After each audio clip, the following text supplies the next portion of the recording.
Ya, untuk kita mengetahui ya sebetulnya perencanaan dan juga realisasi yang salah satunya sebagaimana tadi Gina Vita sampaikan tuh ya. Ini nanti akankah rapid test ini dialokasikan dalam anggaran yang kemarin sudah disampaikan oleh Presiden Republik Indonesia, tidak ada lagi masyarakat mengeluarkan koceknya lagi ya. Nah, coba kita undang dua orang narasumber pagi ini, ada Mas Justinus Prastowo, staf khusus Menteri Keuangan Republik Indonesia. Selamat pagi Mas Justinus. Selamat pagi Mas. Apa kabar Mas? Kabar baik Mas Arif. Alhamdulillah. Dan juga ada Mas Tauhid Ahmad selaku Direktur Eksekutif Indef. Selamat pagi, Assalamualaikum. Waalaikumsalam, selamat pagi Mas Arif, Mas Gina, apa kabar? Ya. Alhamdulillah baik. Kita ke Mas Justinus terlebih dahulu ya. Mas Justinus, ini kan informasinya ada anggaran 677 triliun, 87,55-nya ini adalah untuk kemudian anggaran kesehatan. Tapi yang menjadi pertanyaan dari masyarakat, dengan anggaran 87,55 triliun ini, kenapa kemudian rapid test ini masih berbayar ya Mas? Bagaimana kemudian respon pemerintah soal ini? Ya, baik, terima kasih. Bahkan anggaran sudah naik ya Mbak, dari 677 terakhir menjadi 695, jadi sudah naik sekitar 17 triliun. Artinya pemerintah memang betul-betul ingin menyediakan anggaran yang lebih memadai untuk penanganan COVID. Nah, untuk kesehatan betul 87 triliun, bahkan untuk belanja COVID sendiri itu ada 65 triliun. Nah, sebenarnya ini kan cukup besar. Sayang sekali penyerapan masih relatif rendah, itu baru sekitar 1,54%, belum melebihi 2,5 triliun. Jadi sebenarnya dari sisi anggaran itu sudah disediakan, uangnya ada, memang penyerapan yang agak terlambat. Nah, saya dapat informasikan, ini menjadi domain dari Kementerian Kesehatan dan gugus tugas untuk belanja, karena mereka yang akan membuat rancangan alokasinya, kira-kira apa yang menjadi kebutuhan. Untuk kepentingan tes sendiri, baik PCR maupun rapid test, sepanjang itu terkait dengan pasien PDP dan ODP, itu diberikan gratis kepada masyarakat. Jadi sepanjang mereka itu PDP atau ODP, itu tanggung jawab negara. Tetapi terhitung sejak ini, kapan Mas Justinus? Sebenarnya dari awal ketika alat-alat ini tersedia, ini semua sudah menjadi tanggungan negara. Karena toh semua beban yang dikeluarkan rumah sakit rujukan dalam rangka penanganan COVID itu adalah beban negara. Jadi mereka akan melakukan klaim kepada negara, lalu dibayarkan kembali kepada pihak rumah sakit. Ini sudah berjalan, sudah hampir 50% itu reimbursement ke rumah sakit dijalankan. Nah, persoalannya memang sekarang kan ada mobilitas ya. Jadi yang ingin tes misalnya karena ingin terbang dan sebagainya harus ada swab test. Memang ini yang masih berbayar karena pemerintah masih kesulitan untuk mengalokasikan ini karena yang terlibat tidak hanya pihak pemerintah, tapi juga melibatkan pihak-pihak swasta atau private sector. Lalu juga untuk yang direncanakan nanti ketika anak sekolah akan masuk, termasuk pesantren, itu kan harus ada rapid test juga sebagai sebuah protokol yang menjamin betul-betul aman. Nah, ini juga sudah disediakan, termasuk untuk pesantren, itu dialokasikan, tinggal menunggu perpres yang akan terbit pada bulan ini, sehingga APBN 2020 itu nanti bisa lebih cepat direalisasikan, karena perpres yang baru akan mengakomodir lebih banyak pos belanja. Nah, APBN yang baru ini apakah kemudian akan mengakomodir juga untuk pemeriksaan mandiri, Mas? Bukan pemeriksaan massal, karena pemeriksaan massal tadi Mas Justinus sampaikan sudah ditanggung oleh pemerintah. Ya, policy lebih detail nanti ada di Kemenkes dan gugus tugas. Tapi dari hemat kami sendiri, untuk biaya tes seluruh warga, itu memang sebaiknya bisa ditanggung oleh negara. Toh ini kan untuk upaya penanganan, pencegahan penyebaran COVID. Jadi upaya containment yang lebih masif itu diperlukan. Menurut kami, kalau melihat anggaran yang disediakan, itu sebenarnya cukup. Yang menjadi kendala, saya rasa ini hanya soal teknis administrasi di lapangan. Jadi mohon dimaklumi juga, biasanya birokrasi itu khawatir dengan akuntabilitas, pertanggungjawaban. Tata kelola itu betul-betul diperhatikan, sehingga kadang-kadang mengganggu kecepatan penanganan. Nah, dalam hal ini saya rasa juga kurang lebih sama problemnya, karena memperhatikan tata kelola dengan sungguh-sungguh, prosedur itu kadang-kadang memang dibuat lebih rigid, lebih rinci, sehingga tidak leluasa bagi teman-teman di lapangan untuk mengimplementasikan. Ini yang sekarang sedang diperbaiki oleh Bapak Menteri Kesehatan dan Kepala Gugus Tugas, bagaimana SOP prosedur itu dibuat lebih sederhana sehingga bisa semakin mudah diakses oleh masyarakat. Mas Justinus, mengutip pernyataan dari Presiden Republik Indonesia Joko Widodo, tolong ini diawasi. Nah, kan begitu ya, betul ya Mas ya?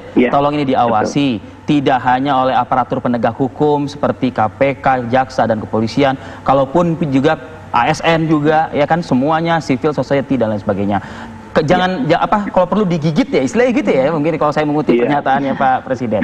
Nah, apakah bayang-bayang pernyataan Presiden ini yang kemudian disalah tafsirkan nih dengan berakibat penyerapan yang tadi Mas Justinus sampaikan rendah sekali, ketakutan, menggigil ini nih yang akan menggunakan uang ini. Ya, memang ada trauma-trauma semacam itu ya, yang tidak bisa dipungkiri. Interpretasi para penegak hukum di lapangan yang kadang berbeda itu juga menimbulkan kekhawatiran. Tetapi sejak Perpu 1 semua sudah dikoordinasikan dengan baik oleh Pak Presiden, baik KPK, Kejaksaan Agung, BPK, BPKP dan juga DPR itu sudah diajak duduk bersama untuk melihat prioritas, lalu identifikasi titik rawan di mana, sehingga langkah mitigasi pun juga sudah disiapkan, termasuk untuk pengadaan barang dan jasa.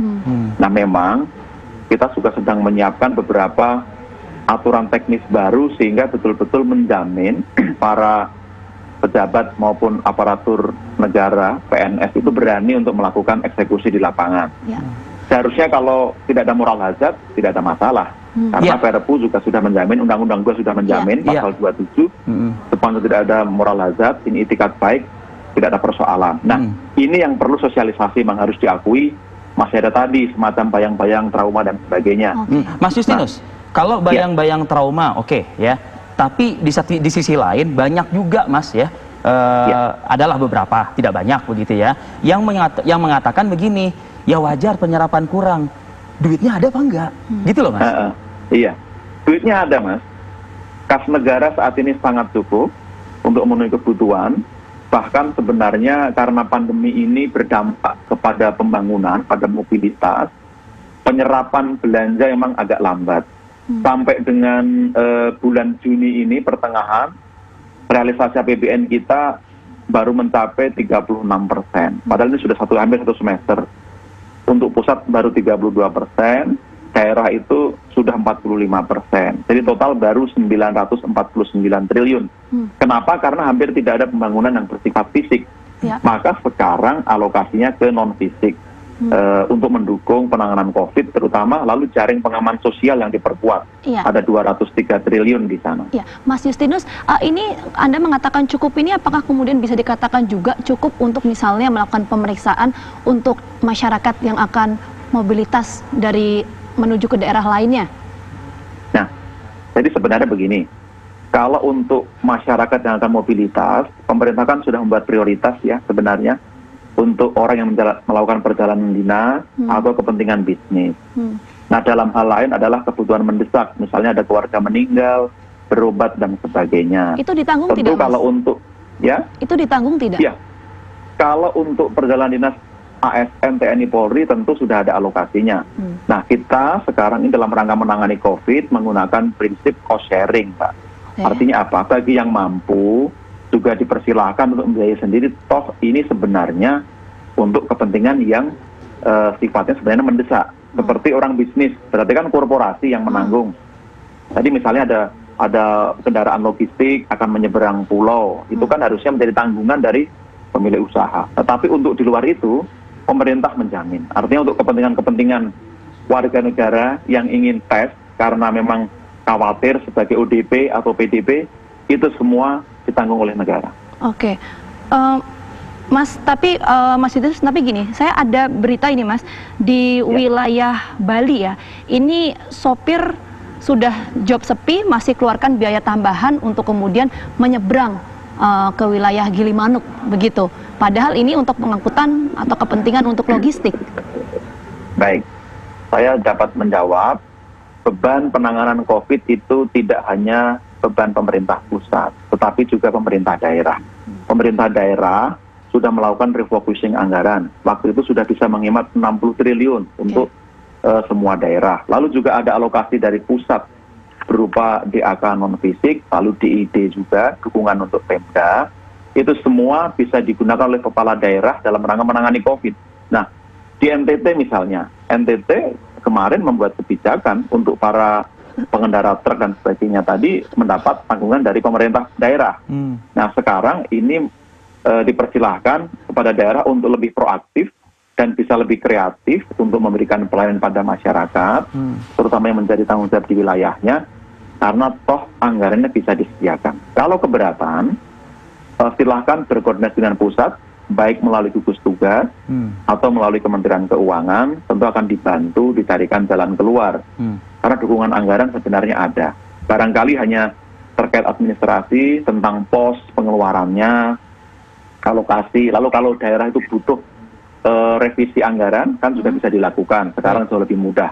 Ini yang mungkin perlu juga dipahami oleh para kepala daerah. Saya ingin dengar suara Indef deh, Direktur Eksekutif Indef, Mas Tauhid Ahmad, Mas.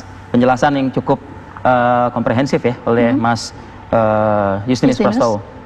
Ya, terima kasih Mas Arief. Saya kira apa yang disampaikan oleh rekan saya, ini informasi pemerintah yang saya kira memang perlu ditindaklanjuti, perlu ditelusuri lebih dalam. Yang pertama tadi ya mengenai biaya kesehatan, tentu saja yang sangat penting penyerapan yang sampai di kemarin disampaikan Bu Menteri itu sangat rendah betul, penyerapan 1,54%. Bayangkan sudah hampir katakanlah lebih dari 3 bulan dari pandemi, padahal anggaran kesehatan sebagai ujung tombak, baru kemudian ekonomi ini menjadi problem bagaimana pemerintah menyiapkan anggaran yang sebenarnya dibutuhkan oleh masyarakat. Jadi kelambatan ini menyebabkan memang penanganan segi kesehatannya akhirnya menjadi cukup terlambat, gitu, termasuk untuk tracking dan juga tadi untuk testing. Nah, menurut saya ada satu hal yang penting juga di samping ODP dan sebagainya, ada satu yang kelihatannya dibutuhkan oleh masyarakat mengenai karakteristik orang tanpa gejala. Tapi mereka merasa bahwa mereka merasa ada situasi yang membutuhkan testing dan menurut saya harusnya diberikan fleksibilitas mereka melakukan tes, dan ini justru dengan orang tanpa gejala ini juga menjadi prioritas untuk dilakukan tes gratis oleh pemerintah, karena menurut saya kalau ini tidak ditangani nanti akan menjadi statusnya menjadi ODP dan menjadi potensi untuk kasus-kasus baru. Saya kira itu yang perlu. Yang kedua tentu saja proses verifikasi yang tadi yang diproses pada tingkat rumah sakit. Saya kira ini karena situasi pandemi dan sebagainya, ada atensi khusus apakah peningkatan SDM, proses fleksibilitas tentu yang bisa dilakukan oleh pemeriksa, termasuk juga keterlibatan aparat penegak hukum, baik terutama BPKP, agar memang ini bisa menjadi proses pemeriksaan yang integratif, karena saya kira akan berbeda. Dan saya kira memang ada hal-hal yang perlu dilihat, apakah memang apakah proses pengadaan barang dan jasa dalam pengadaan alat-alat kesehatan, atau justru tadi klaim-klaim yang dari rumah sakit. Nah, itu dia. Itu yang harusnya dipercepat begitu. Artinya Mas Tauhid ini mempertanyakan ke Mas Justinus ya, skala prioritas apa nih yang akan digunakan oleh strateginya juga oleh pemerintah, mana yang mau didahulukan, mana yang mau diperjuangkan, kurang lebih seperti itu ya Mas Tauhid ya. Nanti kita coba dalami Mas, usai jeda pariwara berikut, kita akan kembali saat lagi.